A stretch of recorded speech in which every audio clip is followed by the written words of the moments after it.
Welcome to Glad We Had This Chat with me, Caroline Hirons. It's your one-stop shop for all things skincare, beauty and beyond. We have something amazingly, brilliantly different for you this week. It is a Backstage beauty special where I'm talking to two of the most iconic hair and makeup people ever to grace the Backstage area of any designer you can name. My first guest this week is fierce, fabulous and an absolute legend in our industry. She is one of the biggest names in makeup. She has done it all from Alexander McQueen's catwalk shows to Gaga's album covers. She's also one of the judges on BBC Three and Netflix's Glow Up. Ding dong, darling, it's Val Garland. Well, good morning, Caroline. Thank you for coming. Oh, look, it's such a pleasure to be here. I'm just going to jump straight in because the first thing people say to me when I say Val Garland is ding dong. So where did ding dong come from? Well, it's kind of straight to the hard questions, Val. Which is fine. All the makeup artists that I've worked with over the years, I met most of them backstage at the shows. And we work as a team in order to encourage people, because everyone's working away doing the makeup. I'd sort of say, oh, Caroline, let's have a look at your girl. And then Caroline would be thinking, oh my gosh, what's she going to say? Mm-hmm. And I'd be like, now that is what I want to see from everybody. That is a ding-dong dolly. And that's where it started. I wanted to elevate makeup artist. So the other makeup artist was going like, oh, I want a ding-dong, you know. And I've always done it, you know. And sometimes I used to blow a whistle as well. I mean, it was hilarious. It's true. Then when I went into Glow Up, I didn't realise that I was doing a TV programme. Yeah. I mean, it's kind of bizarre. You were involved. You were in it. Well, you were kind of thinking like you're backstage at the shows. And I am, I think, a little emotional. So I'd go, that is an amazing makeup. Ding dong. You know, like King Kong. And I remember talking to my agent at the time and I said, look, have you seen the first episode? What did you think? And she was like, well, you came across as a crazy person. Excellent. Great telly. Yeah. Great telly. Do you still do anything show-wise outside of things like Cannes? I do a show for L'Oréal Paris, and that is huge.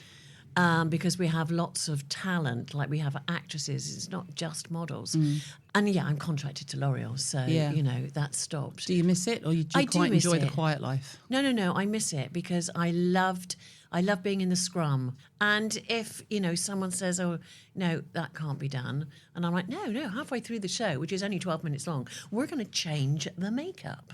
You know, all of a sudden, they're all going to be wearing a red lip. And your team are like, okay, Val. Yeah. Okay. Yeah. I like the adrenaline rush, you know. If you had to pick your favourite show you've ever done, would one immediately spring to mind? Absolutely, it has to be Alexander McQueen. I knew you were going to say Lee McQueen. Yeah, no, it has to be because they were just such pioneering times. You know, I mean, nobody wore a low-waisted jean and then all of a sudden we've got a bumpster. It was fantastic, and I think everybody that worked with Lee, we were all experiencing things for the first time. And there'd be times when you'd be stood at the side of the show and we'd all be in tears because we'd just seen something fantastically new happening. And you're like, OMG. The talent you have to bring for the faces and the makeup to match what he made architecturally with his collections is something else, right? Yeah, no, totally. Everybody involved was under such a lot of pressure. But loving every minute of it. Oh, God, yeah. But I think that's what was so great about the latest Margiela show. You know, Pat McGrath. Yeah. I mean, ding dong, bitch. So one of the you first did it. Ding dong, bitch. Thank you. Yeah, you did it. It's one of the first times in recent times I can think of where makeup has been front and centre again. Makeup carried the show.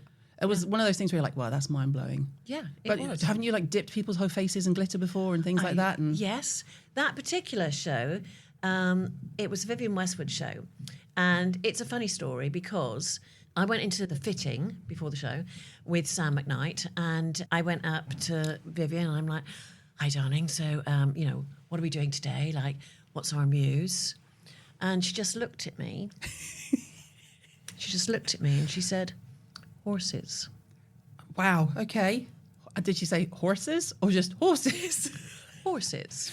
And I waited for that 3 5-second beat afterwards, and there was nothing. And you were like, and she just turned back to doing what she was doing over here. And I'm like, right, okay. And I walked over to the makeup table to my team, and I'm like, get the computer out. Let's. What do we do with horses? Let's look at horses. I mean, what is it about horses? Like, do they have 4 legs? I mean, what is it? Is it the coloration? So I decided that we would look at the pelts of horses. How much time do you have, though, at this point? No, this is the night before the goddamn show. Literally. It's the night before the show. Sam McKnight's going off doing He's all doing this his crazy thing, yeah. and I've got to come up with an Horses idea. is much easier when it comes to hair, surely. Yes. It's all a mane. It's a mane. Plait right. it or a mane. Yeah. So anyway, I think, right, let's keep this simple. Let's do everything in black and white. And I thought we'll just sort of like paint abstract black and white markings on each model. So we're doing that. Everybody's getting really creative and it's all looking really good. And halfway through the show, I look at the models and I'm like, this is a very dark show. I'm not sure if this works. I thought we need some refreshment, some light entertainment. So I said to my team, find me some glitter, clear that table, put loads of glitter on the table. Get these girls, cover their faces in 8-hour cream. Right, okay, bring me a girl. Shh, got the girl. I'm just going to shove your face in glitter. Shh. And that's what I did. And I could see, the various organisers going like, has she really lost it? But it was just one of those moments. Nobody knew I was going to do that, not even Vivienne. It just worked. Loved it, though. Because glitter in lights on a catwalk, it's just magical, so phew. That was all right. Did she love it? Yeah, only if she loved it. Yeah. And the funny thing about Vivienne is she is or was an eccentric, fabulous character. Anyway, a friend of mine was a waiter at a Miu Miu party. He was bringing drinks and went up to Vivienne and went, oh, hello, Miss Westwood, a friend of mine. And she's like, really? And he said, yes, Val Garland. And she said, Val Garland? She's madder than me. And I that's thought, a compliment. yes. That's a compliment. Yeah. I love that.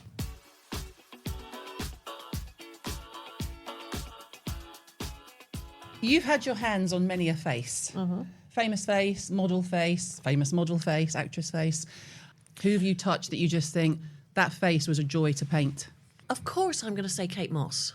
I'm going to say Kate Moss because in terms of Amazonian, iconic, sexual beauty, it's her.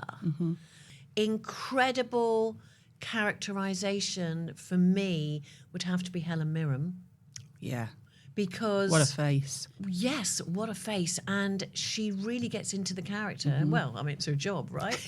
But it's her job. People often sort of say, oh, you should wear less makeup when you get older.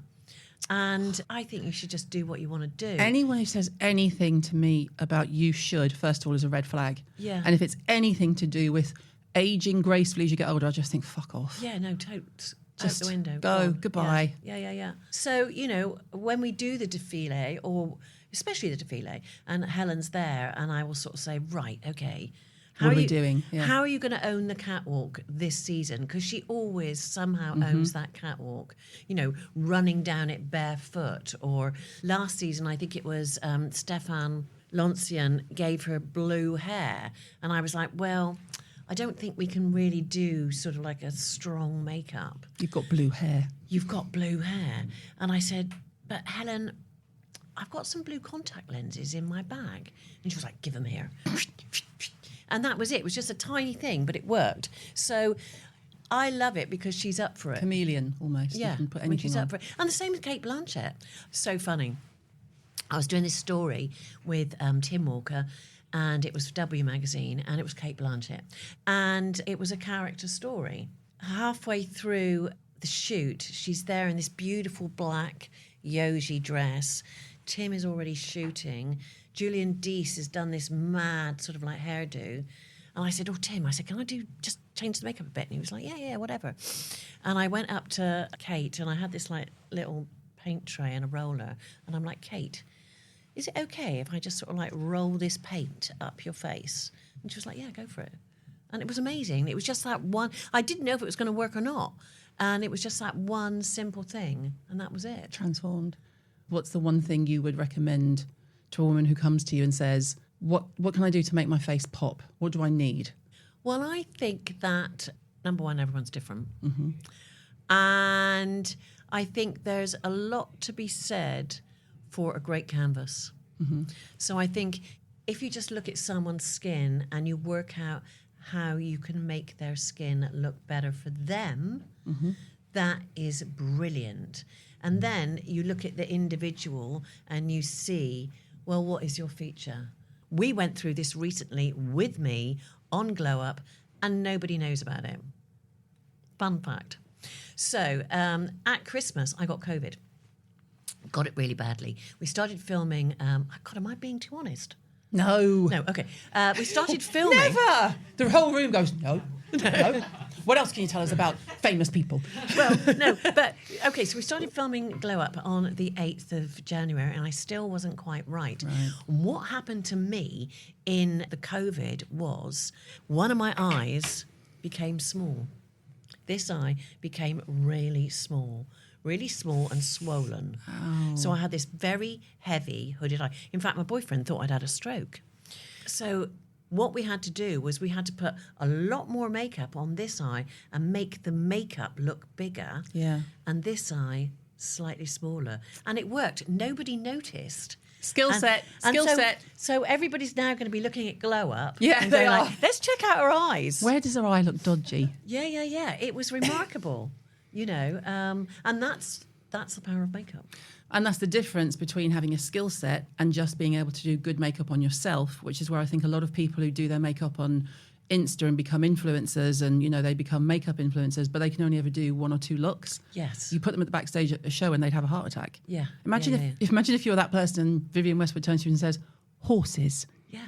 What are they going to do? No. Cry. Exactly. Also, I think, like, for many, many years, people would say to me, so what's your signature look? And I'm like, well, I don't have one. Yeah. I don't have one. Because you work on so many different people. And also because you want to do lots of different things. Because the biggest thing for me in my job is I don't want to do the same thing all the time because that's boring. You know, I don't like a formula. But how do you take everything that you've done in your career and transfer it to something completely different, like Glow Up, where you're working with, you know, students per se, or people who want to get a foot start? I mean, it was very funny the way I got to Glow Up. I was in the car park at Asda. As you do. In Chipping Norton. And the phone goes and I answer. I've got my godchild with me. And I'm chatting to put the phone down. And Rebecca's like, well, who was that? I said, you're not going to believe it. It was the BBC. And she's like, the BBC? I said, yeah, the BBC. I said, they want me to do this programme. I said, well, that's not going to happen. You know, I never thought it would actually happen, you know. And then it did. And so the way I went into it was I can't be a lecturer. I can't be a TV presenter. I can only be me. Mm-hmm. So it was funny. I said something on the first episode that they actually left in because I don't get a say in the edit. But in the very first episode, you know, this wonderful makeup artist is showing me their makeup. And I'm like, yeah, you've got the ocean. Yeah, I get that. Environmental. Yeah. You've got the trees. Yep. Got the flowers. Oh, God, I'm so bored. I know makeup is subjective, but you can't teach style, can you? Do you know what I mean? No, I do. I'm quite scared now, though. Sometimes, as a makeup artist, it's about what you don't do. You know, you've just got to know when to go and, you know, when to glow.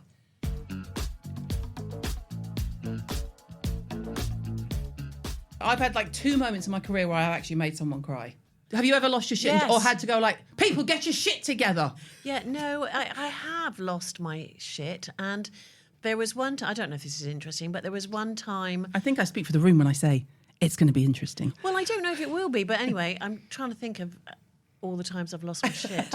Oh, no! There you go. There's always one. God. You can't get to our age and be like, oh, I've never lost my shit. So we're at a show, and it's a show where I often do creative makeup. Mm-hmm. And I'm not saying the show. No, fair. Legal, good, check. And anyway, I've got a great team of makeup artists. amazing, incredible makeup artists. Anyway, and I'm doing everyone a little bit individual because they've all got to look like they're at a bit of a festival, they're a tribe. So we've got lots of different characters. Every so often, the stylist comes over and sort of says, this makeup's too much, we've got to do a lookbook as well as the show. And I'm like, I'm not here for a lookbook, I'm here for the show. Anyway, so I'm in that sort of frame of mind. And I'm like, fine, okay. You don't like the makeup. You do not like the makeup. Makeup artists, take all the makeup off. And this is Down tools. Down tools. Let's take all the makeup off. And they're like, really? And I'm like, yeah. And so they take all the makeup off. And then during the rehearsal, the designers of the show sort of say, oh, do you think perhaps she should have like maybe a little something or other? And I'm like, well, no, stylist wants it all natural. Let's keep it real. Well, maybe, could you do a little... Well, we'll see what we can do in the lineup, Anyway, so I'm like, right, this is how good my team is. We get to the lineup, and I'm like, right, team, everybody get in front of a person and do what you did in 5 minutes. Go. What you did in 40 minutes. And yeah, that was a losing my temper moment. Was that boring? No, I liked that. Mm-hmm. Yeah. We did that an hour ago, Brandon, but okay. Yeah. Okay, you've done iconic shows and you've had legendary iconic things happen to you. I'm going down the road of beef. Worn as a dress. Yes, I do like a bit of meat in my sandwich. Well, I mean, we all do, babe, but I'm talking about clothing, Val. Meat. Let's talk meat. Let's talk flesh. So I was with Gaga and we always used to have a giggle and a laugh. And I would tell her stories of what I was like, in the 80s and the 90s. And, I was quite outrageous. I wanted to be different. And she was like, so, what's the kind of like weirdest thing you've ever done? And I said, well, I used to go to a lot of these sort of like raves and things in Sydney, Australia. And we'd all be kind of like jonesing, like, so what are you going to wear? Like you'd only wear something once and, you'd never wear it again. And usually you'd made it. And so I was going to this party and I thought, oh, what can I wear that's different, that nobody's seen before? And I had this hairdressing salon in Oxford Street, Sydney. It was like 2 doors down from the butcher's. And I was like, I know what I can wear. I can wear meat. See, I've got so many questions, but go on. So I made this outfit out of meat and I kind of like had bacon strapped to my legs and tied it up with sort of like leather thonging. I was doing Viking and I made a wig out of sausages. And I beat some steak and I made a bra and it was tied with sort of like leather thonging. And I was telling Gaga this and I was laughing. And she was like, oh my God. Well, the other part of the story is it was a fancy dress party that we were going to. Well, thank God. And it was on the North Shore. And I got to the top of the stairs and my then husband was at the bottom of the stairs. And I was actually bleeding as I was wearing the meat. And he's like, you've got to be joking. And I was like, no, I think this is really cool, actually. As I tossed my sausages, I think this is really cool. And I'm going like this anyway. And so we get to the party, and it's in Sydney, Australia. It's on the North Shore. I read the invite wrong. Yes, it's fancy dress, but everybody's wearing white. And then you're bleeding. And I'm bacon. bleeding. And I thought the only thing for this is to get on the dance floor. You got to style it out. So I styled it out and covered everybody with blood. And then I left. And... as you do. What temperature was it, by the way? It was very warm. It was about 11 o'clock in the morning and all the flies were coming over. That's what I was going to say. All the flies were coming over. So, husband sort of packed me off in the car and home I went. So I told Gaga this story and she thought it was wonderful. And she said, do you mind if I borrow that idea? And I'm like, take it away, babes, take it away. Yeah. And there liveth the meat dress. Yes, but what did you have on your bum? I used sausages again to make a hula skirt. Oh, God, I was like a bad period. Sorry, that was like really close to the bone. We're leaving that in. We are so leaving that in. I was like a bad period, Val Garland, 2024.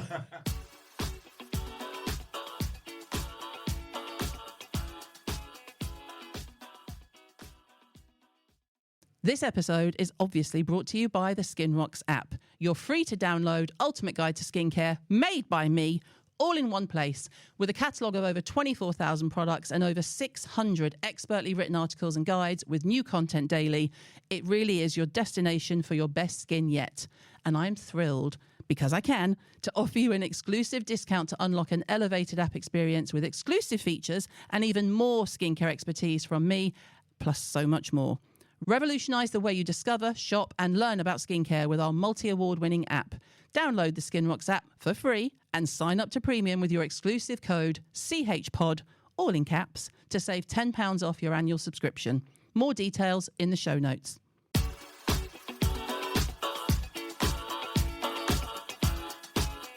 In terms of makeup, what do you remember as the very first product that you thought, oh, this is good? Very first product I bought, I think it was called a spot stick, and it was from Rimmel, and it was orange yellow, and I was about 13, and you always had that big spot in the middle of your forehead that you just had to get. Yeah, so I'd put that on there and one on the chin and whatever. So I'd go to school. Never thought that you had to blend it. So that was my first foray. And I had a very glamorous sister. And, at 13, I was going to Top Rank in Bristol, clubbing with my sister, wearing a headband made out of peanuts. Hideous. And wearing a headband made out of peanuts? Yeah, you used to get these headbands, and they're not real peanuts, but it looked like peanuts. Yeah, anyway. Another story. But my sister was very, very glamorous. So I didn't want to be glamorous. I wanted to be different. So I went down the route of, punk, new romantic. What can we do to make ourselves look strange? And I used to wear black on my eyes. I'd pale my face down with bourgeois white. Hideous. and I always wore a red lip. So that was my three things. Anything you've got that's vintage that you think, oh, I wouldn't want to lose that? Well, I'm going to say no, because everything has a shelf life. Yeah. During COVID, I went into a massive eBay hole and was buying lots of vintage skincare. And it all comes with this big thing that says, whilst this has product in it, we do not advise you use it. I'm like, it's from 1946. What do you think I'm going to do? Yeah. No, exactly. I'm not going to go, oh, lovely, can't wait to look younger tomorrow. Yeah. No, it's for a shelf, dear. Yeah. What is your skincare routine, speaking of skin? My skincare routine is actually quite simple. I get up in the morning and splash my face with water, and then I would go in for a serum. I use a serum, I use a moisturiser, and then I use an SPF. Don't like eye cream? I don't believe in eye cream. Oh, I love an eye cream. No, I don't believe in eye cream. Eye cream's like just a cream in a small thing. When I make an eye cream, I'm sending it to you, and you better put it on your damn face. I'm telling you now. I've got these Russian eye pads. There's just something about them. You just put them on underneath? Yeah. Oh, yeah, I like them. Russian. Yeah. Russian. I wonder where you're going. You're like, I've got these Russian. I'm like, what's coming? Yes. Russian gentleman? I don't know. And then I love a face roller. I love one in the freezer. What do you think of that serum people are injecting into their faces? Which one? Bloody the nucleopeptides, the salmon egg thing. I mean, it's trendy. Yeah. And my instinct is to run away from trends. Yeah. I get asked about it all the time, but I'm just, some doctors I follow, they seem to think it works. I just don't know if I would want to do it. Yeah. I'm quite of a wimp in that ways. I've had Botox and filler in the past, but I get to the point where I'm like, actually, I kind of like my face. Yeah. I want to look like me. Yeah, I want to look like me. I'd like to look like me after I've had good sleep. Yes. But my face has always had to move because I'm expressive. I always want to be able to tell my kids off by just moving my brow. Yeah. If I can't move my brow, how am I going to look at them and be like, you wait? Yeah. You know? Yeah, that's true. But I'm not obsessive. Yeah. But my favourite treatment is like reflexology and a head massage. I went for a menopause facial. Oh, yes. I was invited in. Yeah. So I go for this menopause facial and I'm thinking, well, this would be interesting. Mm-hmm. What are they going to do? My skin's a bit older. It doesn't mean I need a whole, And so I was thinking, this is your bog standard. I call them a beauty room facial, Yes. Cleanse, exfoliate, sometimes steam. I'm like, if you steam me, I know that you're not on your A game. I don't need steaming. I'm 54. Yes. My capillaries are going like, surprise! Yeah. Like, we want to be toning that in. Yes. And they didn't ask me any questions about menopause or my age or what stage of menopause I was at. Right. It was just menopause, a catch-all, right? And so they did the facial and it was, cleanse, etc. And then what I can't bear is when they either use gloves Oh, no. or they don't massage and they just apply product. I can do that at home. Yes. I want you to pulverize my face, but in a soft, comforting way. Yes. Get in. Yeah. And then at the very end, I was lying there and they said, okay, we're just going to apply the cryo balls. And I was actually quite warm and I'd managed to get myself relaxed. I thought, don't get wound up. And then these freezing cold balls went on my face. Yes. Well, there's a line. Yeah. All right, Jim, I was talking about actual balls. And she was rolling them and she was like, and is that helping with the hotness? And I was like, I don't get hot flashes. You'd know that if you asked me.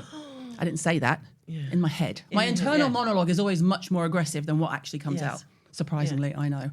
I once went for a facial and it was, a very reputable place and it was all very relaxing. I had the red light and I had the oxygen thing and it was just lovely, lovely, lovely. And then at the end of it, they gave me, what do you call it? That's quite, wake up. They gave me and then at the end of it, I sort of got up and she said, how was it? And I'm like, yeah, it was great. Yeah, it was fantastic. Thank you. Until you started slapping the shit out of me. Yeah, and I'm like, I am never coming here again.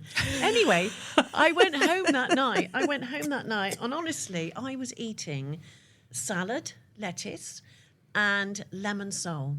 And my 2 front veneers fell out. Can you imagine? Is that from the... Well, I'm sure it was. Lemon sole, that's not hard to bite into. What machines did they use? Fingers, hands. Oh, my God. Inside, upside down. It was hell. It's a true story. What did you do about the teeth situation? Well, I had to go and see my dentist.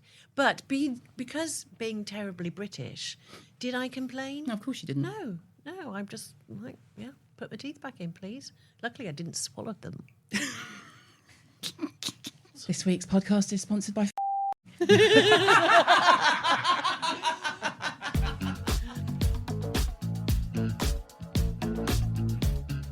To the industry, everyone knows who you are. You're Val Garland. We get it. We bow down. The TV, though, brings a different level of awareness. Yeah. How does that look for you now these days? Yeah. I try to avoid it. Yeah, I would hate to be in Hello magazine, that picture of me with the Tesco bag, and I've got no makeup on, and my gut's hanging out. I don't want that picture. When I'm at home and I'm not working, I've got plaits and I've got no makeup on.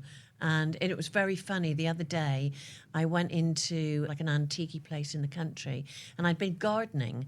And so I had on my gardening shoes. I looked very scruffy, had my hair up in a scrunchie. And I went into this shop and they sort of said, oh, have you been here before? I said, no, my friends told me about it. And the woman said, oh, you look like somebody on the telly.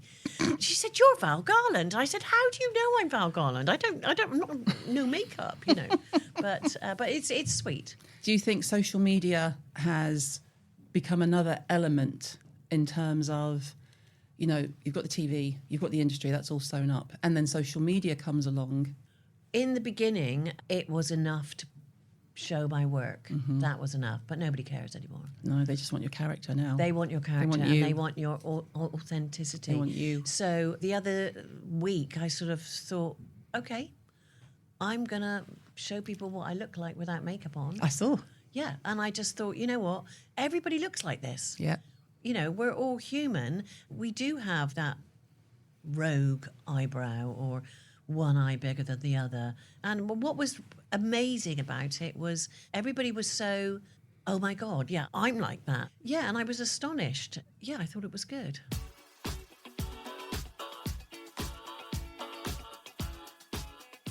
Right, let's do quick fire questions. Brace yourself. So your kit's on fire. Yes. What are you rescuing? I'm probably going to rescue mascara. Nice. I'm going to rescue mascara because... Any in particular? Well, for me, I'm obsessed with the L'Oreal Paris Panorama mascara. And I have to say, although I work with L'Oreal Paris, this is an incredible mascara. Absolutely incredible. I'm obsessed with mascara. It's one of my Me obsessions. too. Trying to find the right mascara is the bane of my life. Same for me, because I've got tiny little stubbly lashes. My lashes look like shop shutters. Yeah. And I don't actually like using a curling wand because I wear contacts as well. I don't know. It just doesn't feel right.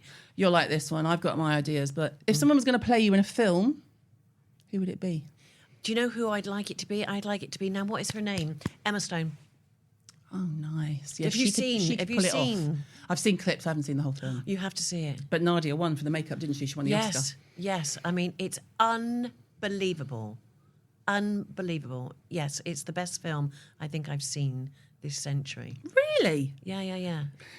Favourite L'Oreal product, OG and new. Okay, so new is the Panorama mascara. Do I say a lipstick or do I say a foundation? Or do I say a tattoo liner? Because I love a liner. So I'm going to say tattoo liner. What lipstick? When I was younger, I always used to wear Ruby Woo, MAC Ruby Woo. I mean, who doesn't own Ruby Woo? But now, if I wear Ruby Woo, I'm like, I can't do Ruby Woo in my age. No. It's wrong, you know. So it's got to be a little bit, it's got to be softer. And Helen Mirren actually gave me a really good tip for a mature mouth. What Helen does is she takes like a kind of like an eyebrow pencil, like a blonde eyebrow pencil, because she's sort of like white blonde. And she just does the very edge of your lip in this light. And it looks like concealer, but it's not. Just pats that in. And then she puts her lip on, and that sort of acts as a barrier to stop it bleeding. Yeah. And also you just look a little bit more pouty. Yeah. We like pouty. We like pouty. But we like real pouty. Oh, yeah, not... No. Not that. Oh, well, there's another story. Okay. I'm settling in. I'm ready. Okay. I'm ready. Hit me. It was the beginning of COVID. I'd gone to see a facialist that I would normally go to see to get a little bit of Botox or what have you. And this facialist said to me, like, I think we should put some in your lips. I said, oh, no. I said, like, I've never had it in my lips. I said, I think my lips are all right. She said, oh, we'll just put a little tweak. And I said, oh, just a tiny bit then. Anyway, she did my lips. I'm scared already. And I went round to see my best friend, and I knocked on her door, and she's like, fuck! She said, you've had your lips done. And I'm like, but you can't really notice, can you? And she's like, you look like a duck. And it was terrible. And even my boyfriend sort of said, like, you've had your lips done. And I said, no, I haven't. I said, I've just had my teeth veneered, and it's made my lips look swollen. I mean, how good a liar am I? Anyway. Did he believe you? I don't know. Anyway, but thank God for the face masks. Because throughout COVID, no one knew that I was trout pouting. You know. Just as well you didn't do it outside of COVID. And I would never, ever, ever do that again. What motto do you live by? Lots. For me, I think it's never enough. You're always growing. Always. You know, never think that this is it now. I think people in our industry as well, you don't see a lot of people aching for retirement. No. I think I'd be bored shitless. Yeah. I think I'd hang out with the grandkids for 2 weeks and then be like, right, where are we going? I'm off, I'm back. Where are we going? Yeah. You know? I like a project. Yeah. I'd be quite happy in a sort of like a vintage junk shop or a garden centre. A nice garden centre. Oh, God, yeah. Obsessed. What do you love as much as makeup? Gardening, cooking. Although I'm not a good cook, I like food. I'm not a baker. I don't like sweet things. I don't cook sweet things. At the moment, it's all about wild garlic pesto. Wild garlic pesto? Yes. Wild garlic that you foraged yourself. I'll be hitting you up for some of that now I know where you live. I could have brought you some. And a mascara. I made some, yes, and I brought you nothing. Where's the gifts? Queen, Dame, Duchess, Val Garland, thank you for bestowing me with your presence. Well, I feel like the honour was all mine. No. Oh, no, absolutely. Oh, no. I was very excited to be here. Not as excited as I am. I am genuinely thrilled. Thank you so much. No, thank you. It was a pleasure. Thanks for listening. I'm back on Wednesday, so make sure you tune in. Until then, I'm glad we had this chat. New episodes are available every Monday and Wednesday. Follow or subscribe now on Apple, Spotify, or wherever you get your podcasts. Glad We Had This Chat is produced by Wall to Wall Media.